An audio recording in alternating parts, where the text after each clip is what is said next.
कभी सोचा है कि क्या होता है जब एक जबरदस्त विद्रोह दुनिया के सबसे बड़े साम्राज्यों में से एक को अपनी पूरी की पूरी स्ट्रैटेजी बदलने पर मजबूर कर दे। आज हम उसी ऐतिहासिक मोड़ की बात कर रहे हैं जब एक बगावत ने ब्रिटिश साम्राज्य को भारत में अपने राज करने का तरीका ही बदलने पर मजबूर कर दिया। तो चलिए कहानी की शुरुआत उस चिंगारी से करते हैं जिसने पूरे साम्राज्य में आग लगा दी थी। ये था 1857 का विद्रोह, एक ऐसी घटना जिसने न सिर्फ ब्रिटिश शासन की नींव हिला दी बल्कि भारत के भविष्य की दिशा भी हमेशा के लिए बदल दी। देखिए, 1857 सिर्फ एक साल या एक तारीख नहीं है। ये वो पल था जब ईस्ट इंडिया कंपनी का मुनाफे पर टिका शासन, उसका खोखलापन सबके सामने आ गया। इस एक विद्रोह ने यह साबित कर दिया कि सिर्फ ताकत के दम पर बनाया गया साम्राज्य भरोसे के बिना कितना नाजुक हो सकता है। और हाँ, ये गुस्सा कोई एक दिन में नहीं भड़का था, नहीं, इसके पीछे सालों का शोषण था। ईस्ट इंडिया कंपनी की मनमानी नीतियों ने किसी को नहीं छोड़ा था। खेत में काम करने वाले किसान, अपनी जमीन खो रहे जमींदार और यहाँ तक कि उनकी अपनी ही फौज के भारतीय सैनिक सब नाराज थे। ये असंतोष का एक ज्वालामुखी था जो बस फटने का इंतजार कर रहा था। तो जब विद्रोह को बेरहमी से कुचल दिया गया, उसके बाद ब्रिटिश सरकार ने एक नया चेहरा पेश करने का फैसला किया। उन्होंने बेहतर और कह सकते हैं दयालु शासन का एक नया वादा किया, और ये वादा सामने आया महारानी विक्टोरिया की मशहूर घोषणा के रूप में। तो ये ऐतिहासिक सत्ता का बदलाव हुआ कैसे, जरा इस टाइमलाइन पर नजर डालिए। 2 अगस्त 1858 एक कानून पास होता है और एक झटके में 250 साल पुरानी ईस्ट इंडिया कंपनी का राज खत्म। फिर 1 नवंबर को इलाहाबाद में महारानी विक्टोरिया की घोषणा पढ़ी जाती है और लॉर्ड कैनिंग का पद बदल जाता है। वो कंपनी के गवर्नर जनरल से सीधे ब्रिटिश क्राउन के प्रतिनिधि यानी भारत के पहले वाइसराय बन जाते हैं। ये सिर्फ एक पद का बदलाव नहीं था, ये पूरे सिस्टम का बदलाव। इस घोषणा को इतनी बड़ी बात माना गया कि उस दौर के कुछ भारतीय विचारकों ने इसे भारतीय लोगों का मैग्ना कार्टा तक कह दिया।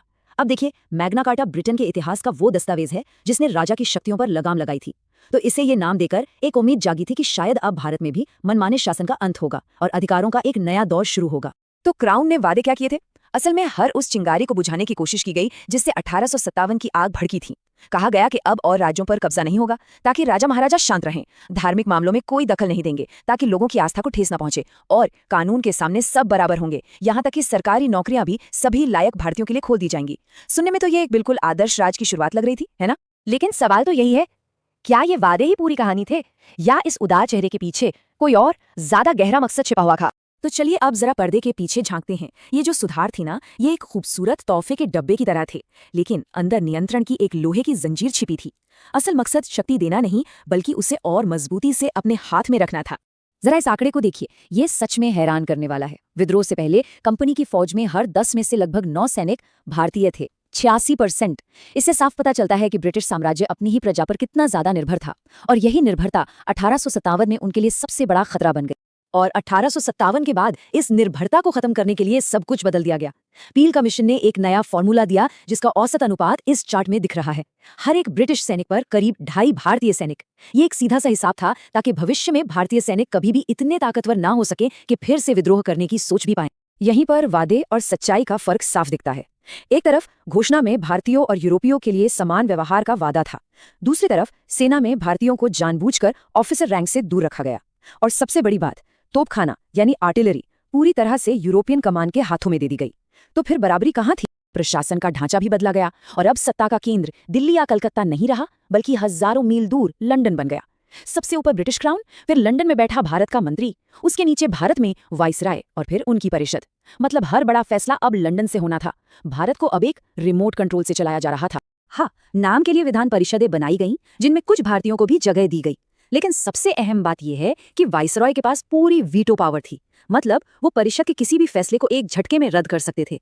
तो ये परिषदें असल में सिर्फ नाम की थी, सलाहकार संस्थाएं बनकर रह गईं। लेकिन इन सारे राजनीतिक बदलावों के पीछे असली वजह क्या थी? एक शब्द में कहें तो पैसा। ब्रिटिश सरकार के लिए भारत एक कॉलोनी से ज्यादा एक बहुत बड़ा इन्वेस्टमेंट था, और 1857 ने उस इन्वेस्टमेंट को खतरे में डाल दिया था। इस आर्थिक खेल को समझने के लिए दादा भाई नौरोजी का धन की निकासी का सिद्धांत सबसे जरूरी है। इसे ऐसे समझिए जैसे भारत की अर्थव्यवस्था से एक पाइप लगाकर सीधा ब्रिटेन तक बिछा दिया गया हो। इस पाइप से भारत का पैसा, वेतन, पेंशन और होम चार्जेस बनकर लगातार ब्रिटेन बह रहा था और भारत को अंदर से खोखला कर रहा था। और अगर किसी को सबूत चाहिए तो इस टेबल से बेहतर कुछ नहीं। जब क्राउन ने सत्ता संभाली तो उन्होंने ईस्ट इंडिया कंपनी का सारा कर्ज भारत के मत्थे मर दिया। और सिर्फ यही नहीं, विद्रोह को दबाने का जो करोड़ों पाउंड का खर्च था वो भी भारत से ही वसूला गया। सोचिए, भारतीयों को अपनी ही गुलामी की जंजीरें खरीदने के लिए पैसे देने पड़े। ये रकम इतनी बड़ी थी कि आज के हिसाब से खरबों में होती। हम अक्सर सुनते हैं कि अंग्रेजों ने भारत को रेलवे दी। लेकिन ये कथन उस तोहफे के पीछे का सच बताता है। रेलवे भारत के लिए कोई उदार उपहार नहीं था, बल्कि एक ऐसा तंत्र था जिसने संसाधन शोषण को और बढ़ा दिया। ये रेल लाइनें भारतीयों के सफर के लिए नहीं बिछाई गई थीं, ये बिछाई गई थीं भारत के कपास, कोयले और अनाज को बंदरगाहों तक तेजी से पहुंचाने के लिए, ताकि उन्हें जहाजों में भरकर इंग्लैंड भेजा जा सके। तो फिर इस नए राज की विरासत क्या रही? आइए इसके लंबे समय तक रहने वाले परिणामों पर एक नजर डालते हैं। इस पूरी कहानी का सार क्या है? ये बदलाव सिर्फ झंडा बदलने जैसा नहीं था। ये एक अराजक लूट से एक सिस्टमैटिक मशीन की तरह चलने वाले शोषण की तरफ एक बहुत सोचा समझा बदलाव था। कह सकते हैं कि ईस्ट इंडिया कंपनी एक लुटेरे की तरह थी, जबकि क्राउन का राज एक ऐसे मैनेजर की तरह था जिसने उस लूट को और ज्यादा कुशल और लंबे समय तक चलने वाला बना दिया। इस नई व्यवस्था के नतीजे बहुत गहरे और दूर तक जाने वाले थे। एक तरफ लंदन से चलने वाली नौकरशाही ने आर्थिक शोषण को और भी संगठित कर दिया, लेकिन दूसरी तरफ इसी एक सिस्टम ने, एक ही कानून और एक ही प्रशासन ने अनजाने में ही सही पूरे भारत को एक साथ जोड़ दिया। इसने भारतीयों में पहली बार एक साझा पहचान और एक नई राजनीतिक चेतना जगाई। ये चेतना कि हम सब एक हैं और हम पर एक विदेशी ताकत राज कर रही है। और यहीं हम एक बहुत अहम सवाल पर आके रुकते हैं कि कैसे अच्छे शासन की इस नई प्रणाली ने, जिसने ब्रिटिश नियंत्रण को मजबूत करने के लिए इतना कुछ किया, आखिरकार अपने ही विनाश के बीज बो दिए। ये वो सवाल है जो 1858 की इन घटनाओं को सीधे भारत के स्वतंत्रता संग्राम से जोड़ता है।